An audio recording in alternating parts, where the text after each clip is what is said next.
Welcome to Not Milk Never Milk. Subscribe if you're lactose intolerant. You need to be signed into the Google account that stores your passwords. Once signed in, make sure Chrome or your device is updated and sync is on. Open Chrome or Android settings and head straight to the account or privacy section. You do this because sync links saved credentials across devices. Without it, you may not see entries. Once done, keep your phone or computer unlocked enough to authenticate when prompted so you can access saved passwords securely. Navigate to the Password Manager interface.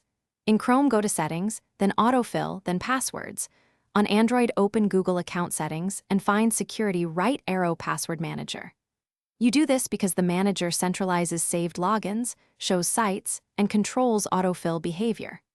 Once there, use the search box to locate an entry, click it to reveal details, and authenticate with PIN or biometrics to view or copy a password. Make sure to review the site and username before copying to avoid errors. After viewing an entry, you can edit, remove, or add new credentials.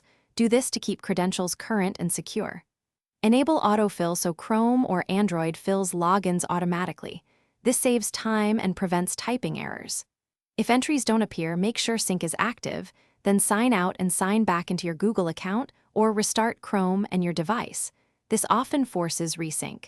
If problems persist, check account security settings and device authentication methods to ensure access is allowed. Thanks for watching. If this was helpful, leave a like and consider subscribing. See you next time.